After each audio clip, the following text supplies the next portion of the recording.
Okay, X3 bar review. All right, I've been using it exclusively up till yesterday for about 8 weeks now. Just full disclosure, John Jacobs sent me this product, free about a year ago. I've used it kind of off and on since that time, never really fully committing to it. And so this is the first sort of time period where I was going to say, let me give this a full, completely exclusive try. Uh, Further disclosure, at the beginning, the first 2 or 3 weeks, I was on a very aggressive, low calorie experiment, very high fat, low protein, low calorie experiment looking around blood glucose numbers, trying to uh, sort of troubleshoot things for diabetics in our MeatRx community, and seeing blood glucoses of in the 60s for me, which is relatively low. So that definitely worked, but at the same time, it leads to significant body weight loss. Some of it with being muscle, and so it's only been in the last 3 or 4 weeks where I've been able to have added in more calories. And so let's talk about the X3 bar. As you can see behind me here, I mean, it's a series of bands. There are 5 of them. I've got the elite band shown there, which is what I do deadlifts and shrugs with. It's got a platform and then it has a bar. Okay, and so fairly simple. The question is, could you make it yourself at home? Yeah, probably you certainly could. Are the components high quality? I'd say definitely they're high quality components. I think the bands are very, very solid bands. They provide a hell of a lot of resistance. I've been using bands off and on since the late 80s, 1990s. I think the jump stretch bands came out. When I was deadlifting, I would often add bands to my deadlifts. I remember at one point doing deficit pulls in conjunction with bands. When I was pulling close to 800 pounds was something that I did on a regular. So I've been a very big fan of accommodating resistance or variable resistance, and I think there is some good evidence to show that there is a benefit to doing that. When it comes to muscle building, and one of the reasons I do a lot of other things is because my main focus is not always muscle building. It's been performance, it's been about sports and things like that. And so I think to be good at sports or competing, you need to actually practice those skills. If you want to be a good power lifter, then you need to bench, squat, and deadlift with the weights you're going to be using, the bars, and so on and so forth. If you want to be an Olympic lifter, same thing in hand. If you want to be a high-level CrossFit athlete, you need to practice the CrossFit exercises. If you want to be, you name it, sport, you got to do the sports. Basketball players, you better be out there on a court with a basketball, right? Having said that, there are lots of ways to develop muscle. There are lots of tools out there. There are lots of different schemes to do that. All of them require some form of resistance training, whether you get that through a standard barbell, through variable resistance, through machines, plate-loaded machines, hydraulic machines, magnetic resistance machine. I mean, there's all kinds of ways, with camber type levers, there, or this X3 bar. There's lots of ways to develop or to create muscle fiber recruitment. Okay, so that's what it takes to grow muscle. I mean, we know what we need from a dietary standpoint. We need adequate protein. We need, obviously leucine to stimulate. Also perhaps the arginine has a secondary role, primarily leucine to stimulate muscle protein synthesis via mTOR. We need a caloric surplus. It can be done with fat or carbohydrates, or protein if you want to eat caloric surplus of protein, which is extremely hard to do. And then, obviously recovery, and then the adequate training stimulus. And so let's talk about the adequate training stimulus. Recruiting muscle fibers, to a high degree. That can be done with lifting very, very heavy things or lots of heavy resistance at one time. It can be done with lighter resistance, done with greater amounts of repetition. So let's go on to the X3 bar in particular. So the pros for the X3 bar, and I think there's many. You definitely can uh, recruit a maximum number of muscle fibers by doing the exercise, particularly if you do it as prescribed with regards to going to failure. That is to say, if you're doing, say, the chest press, you come to an almost complete lockout, and the reason behind not locking out is to maintain tension on the muscle, and then you kind of bring the weight back down towards your chest, not letting all the tension go off. So it's kind of a, just shy of lockout to, the beginning of the range kind of, ends when you start to lose any tension on the bar itself. So you do that, you go to failure in that range of motion, and then you'll go to partial rep failure. And so by the end of the set, you should be doing, your repetition might only be an inch or so. You might only be moving the bar an inch, and you do that 2 or 3 reps until you completely fail. If you do it in this way, I think you will see significant benefit. There are some exercises I like better than others. Part of that is probably due to my sort of build. I'm pretty tall, pretty lanky, 6'5". I've got extremely long arms. I found some of the exercises to be more favorable to my anatomy. Some of them were certainly harder. I mean, a bench press for me is much harder than for someone with short arms, just because I'm going to have to stretch that band out a hell of a lot more than the person with the shorter arms. And it's not linearly harder. It becomes logarithmically harder to push it the more you stretch it. So if you go with longer arms and you're taller, you're going to have a harder time with them than somebody who's shorter as far as the tension you're developing. What I'll say, so let me just go through some of the individual exercises. And I didn't do every single one of them, and I didn't do it ultimately as it was prescribed, and I'll talk about why that is for me.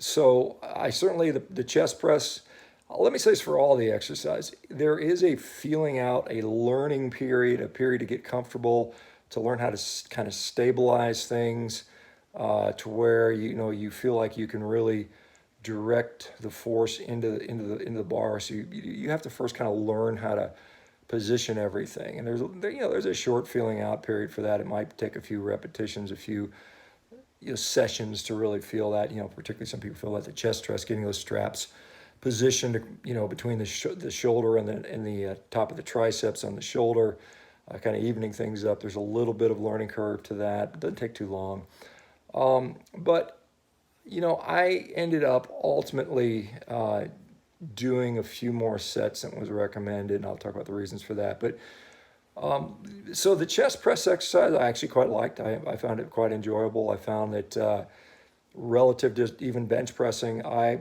almost pretty much preferred it with the X3 bar, just for a number of different reasons. I found the other chest exercise, the kind of the crossover or the fly, whatever you want to call it, you take the band without, it's just band in hand, and you do basically, like pec deck type motions. And I found that if I fully extended my arms, brought them together, and then I really, and I've not really trained much as a bodybuilder. I mean, I really have trained always in a functional, using momentum, using neurologic, I would say skill, efficiency, to do things. So that's been my style. But when you train, more in a bodybuilding style, when you really focus on muscle contraction, maybe more on inefficiency rather than efficiency, I found that if I slow the reps down, and this goes for all the exercise and the extra, but I slow the reps down and really focus on squeezing the muscle, contracting as hard as possible. And this is with the pec deck type motion. That was quite a good workout. I enjoyed that one. The same thing with the shoulder press, which I felt was, an effective exercise. I enjoyed that. I didn't do so much of the triceps extension one. I felt a little bit redundant because I was doing shoulder press, I was doing the chest press, and then I ultimately ended up doing more than the prescribed amount of chest press exercises. So I said, well, I'm not going to do the tricep push down one. So I can't really say I did it that much to truly evaluate it, but it was fine. I mean, I didn't feel any trouble with that. The curl exercise, I felt was reasonably good. And one thing I will point out, pretty much with all the exercises, it's quite taxing cardiovascularly, more so than you would think. When I was doing just a set of curls, my heart rate would be up high. I mean, we're talking like 180 or something like that. I mean, you just felt that as you, and again, this all goes down to contracting the muscle in a very deliberate fashion, going to failure, going to partial rep failure, going to quarter rep failure until you completely fail. And then that was a pretty good exercise. The deadlift, I also enjoyed that motion very much. I did not lock out like it's recommended. I kind of brought it down, lowered it to a point where there was still tension on there. I found that I had to use a hook grip on the deadlift to be able to hold the bar before my hand gave out with a more standard grip, or you could use straps. One of the exercises not sort of on the program, which I later added in, was the shrug. And so I took that elite band, that orange band, to full deadlift lockout position, and then I just did shrugs. I found even with a hook grip, I couldn't continue to hold on to the bar because the bar is got such good knurling on that it was just too painful on my thumbs. And I hook gripped well over 700 pounds on a deadlift, on a competition deadlift with a hook grip, and I couldn't hold on to that. I think due to the deep knurling and the amount of pressure that's applied. And so well over 700 pounds is being directed down on your traps, when you're doing the shrugs. And so I ended up using straps. And with that, I could get to 15, 20, 25 reps, just kind of squeezing the traps in there. And so I like that exercise. I didn't do the calf raise. I just chronically don't really bother training my calves. I do so much walking, and some people might come out and have fairly skinny calves, so I'm not particularly worried about that. I didn't do the split squat. For whatever reason, I decided I just want to do that. What I did do was a squat, and that was probably the one exercise I struggled with the most, and the biggest issue for me probably at 6'5". Initially I tried doing with a typical, front rack Olympic style, with the wrist back there and putting the bar in my hand, and I found that was just too difficult to maintain that rack, to find a band position where I could tax my legs enough without my wrist just hurting. And it may be a product for me, maybe flexibility issues, but I just think it just didn't work very well for me. And I was frustrated with that initially. I finally figured out to change the rack position towards still a front rack, but I just did it on my thumbs. And I did the crossover bodybuilder style, which also worked, but the thumb one, which I kind of watched the videos, and that was a bit of an aha moment. And I found that I could definitely get a decent front rack, get it on my shoulders, my clavicles, and kind of maintain that position. I still felt that for me, it tended to pitch me forward a bit. And the other thing is, I remember I mentioned that it was a cardiovascularly taxing exercise. And for me, the squats, the limitation for me on that was not my legs, but it was my lungs. And I generally am in pretty good condition. I can do all these conditioning type things, but I just felt that I was so fatigued cardiovascularly that would give out on me before my legs truly fatigued, like I could see with my upper body stuff. And so that was probably for me the biggest negative, was getting a good solid leg workout because it was so taxing on my general system. And so which bands to use. I tried the elite bands. I could kind of do it. Wasn't really particularly comfortable. I used the black band, which is the second, which is what I used, but I get to about 20 reps and I was just gassed. And it was just, that was a problem I had a hard time overcoming. So I guess some of those negatives, those might be some of the negatives. I would say that, quite honestly, I would like a little wider bar. I know John says, well, you just it doesn't really matter. You get into more of a close grip position. I found that I could get a nice stretch in the pecs with the cable crossover type movement. So it really wasn't, kind of worked itself out in the end with that. But maybe a telescoping bar where you could slide in and out. But whether that's a minor point. From a time management, and this is a thing, X3, 3 times the muscle games, I can't say that and I'm not really the best subject. So let me talk a little bit more about the program as written, the 8 exercises done 4 each day, every other day. 3 days a week for each and then 1 day rest. For me, I just felt like the volume was just a little bit not enough for a couple of the exercises. So I ended up increasing the volume.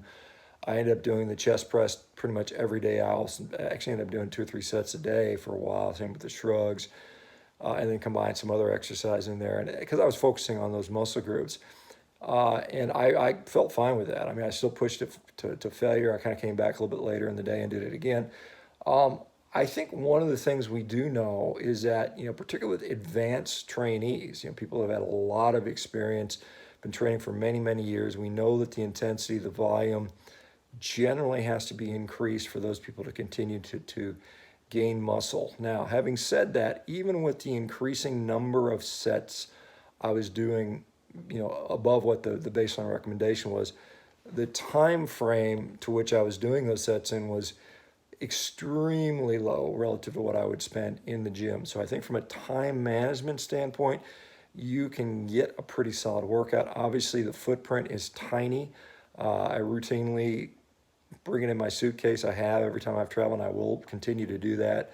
I will continue to use it as part of my workout. For me, I've got something like $30,000 worth of home gym equipment, which I've accumulated over the years. And so it's hard to sort of not let any of it use that stuff. And plus I have fun doing that stuff, lifting the medicine balls, doing the jumping and sprinting and some of these other exercises. So I'll continue to do that, but I will definitely continue to use that X3 uh, by itself when traveling, by itself on certain days. I think there is a great deal of value on that. The price point, is it worth it? I mean, that's really kind of one of those up to you decisions. I mean, I know he offers a 30-day money back guarantee, I believe, so you could try it out. And I do think if you're going to try it out, you should give it time to adapt, to learn how to utilize and kind of get comfortable with the exercise and see where you fall. You might find adding a set in here and there might be something you enjoy, particularly if you've been training for a long period of time. Um, you know, Again, if you're a professional bodybuilder, if you're a professional or a power lifter, or if you're a CrossFit athlete, you still got to do those exercises. There's no way around that. You're not gonna, you might get stronger, and you definitely will. And I got stronger on the X3 bar as measured by the X3 bar metrics. Like I could push more reps. I mean, once I got kind of set into how to do the repetitions correctly and comfortable with that, I could definitely see progress going. I saw muscle growth. Again, part of this is coupled from the fact that I had just immediately lost a lot of size and strength, basically intentionally before I went into this. So there was some of that confounded as I brought in calories. So I think likely I would have seen muscle growth regardless of the mode I chose, but I definitely saw that with the X3. I think for the average person that just wants to get stronger, put on a little muscle, you can definitely do it with the X3 bar. Does it make sense if you have nothing in your house and you want to say, hey, I want to do something that's giving me a lot of bang for my buck? I think this is something that is a pretty solid tool with that. You have to just got to use it to the way it's designed. You're going to get out of it what you put into it, and so you've got to push hard, push to failure, push to partial rep failure, push to I can only move the bar an inch and continue to go to failure, and then whether you stick to the program or add in a couple sets, that's going to be up to you. Again, the price point is really dependent upon your budget. $500 or $550 for one person is a lot of money. For other people it's not. Could you make something similar on your own? You probably could. I don't know that it would be as high of quality. I don't think you'd get quite the same resistance. I think I mean, do you want to do that? Again, that's really up to you. I mean, and it's how much do you value fitness? I mean, you could literally lift rocks and for nothing, and you could get some results. It depends on where where you are. I mean, can you put big rocks in your suitcase? I mean, I guess you could find rocks wherever you travel to. So the short answer is, I think for the general average person that wants a well-built, effective home gym piece of equipment, the X3 bar certainly can serve that purpose. Is the price point something that is worth it to you? That's going to be your decision. Is it the only and best way to do things? No. But like I said, what is your goals? What are you willing to do outside of that? Is the value of not having to go to the gym meaningful for you? Some people love the gym, like to go there. I did it for 40 years, and I enjoy my time in the gym. But more and more I train at home, and I certainly don't miss those times either. I mean, I certainly enjoy the training at home. It's always open. There's no lines. You can do whatever exercises you want. So anyway, I hope this has been helpful. I don't get any affiliate commission on X3 bars, with YouTube or anything else, or my Instagram. So we do, however, through MeatRx, do offer a discount through MeatRx, so you can get a discount at that site. I think you use the code MeatRx, I believe, but go to meatrx.com. If you're a member, sign up for free. You can get a discount in that fashion. Once again, I think it's something that is one of many tools out there. I think it can serve. I think for many people, it is the right tool. But like I said, your mileage may vary, your goals may vary, and what you have access and availability to may vary, and what you enjoy may vary. But like I said, you got to be willing to push yourself very hard to be successful with this piece of equipment or really any other. All right, you guys take care.